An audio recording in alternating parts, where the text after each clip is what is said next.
Hello, I'm Dr. Eve. Welcome to my Sexual Health Center.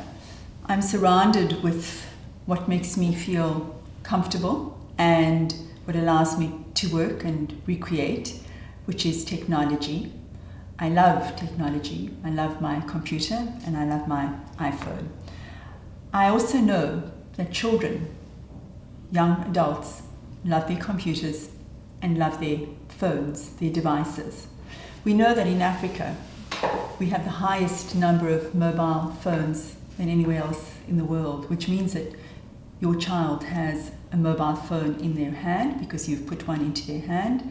And what this allows them, as it allows me and allows you, is to instantly, as I am right now, pop into my internet connection, get onto the World Wide Web, and allows me to chat, to engage, to date, and to watch porn.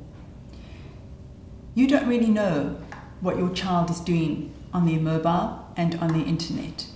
And you need to know. Maybe you're one of the parents who've suddenly come across their phone and seen some internet chat that has been disturbing or surprising for you. Maybe your child's 9, 10 years old, and you've seen WhatsApping with somebody special, and it's kind of flirty, and it may be even kind of sexy, and it suddenly surprises you into knowing that your child is sexual. But what do you do when you find that they're watching porn on their phone, and they're watching porn, or maybe are using the family computer and have picked up on porn that either you, as a dad, as a mom, have been watching, and they're hooking straight into it? Or else they innocently write, Google teddy bear, and up will pop wonderful porn site, and they're thrown suddenly into the world of sexuality. What do you do about that? Well, it's not going to help to ban the phone and to shut the computer down and to say, okay, time out, no more internet for you. That's not going to help. Punishment is not a good educator of children. It's up to you to educate your children about sexuality.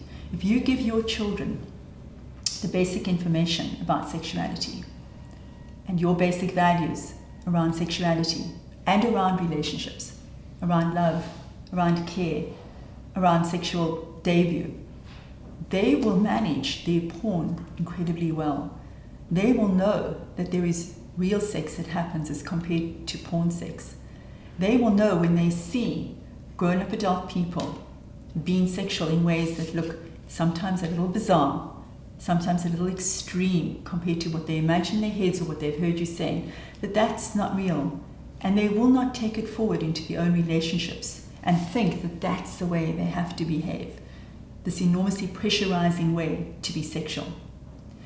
Talk to your children's sexuality from get-go. Buy my book, Dr. Eve's Sex Book. Arm yourself with information. The book and my work is geared mainly to giving you an ability to communicate with your children, because that's the hard part.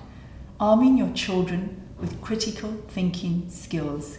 Getting your children to talk about sexuality in a critical manner so that they're able to make a decision, so that they know the difference between real sex and porn sex. So when they have somebody who's sexually harassing them, or cyber stalking them, or cyber bullying them, they know that that is not what real life should be about, and they can come to you and talk to you about it.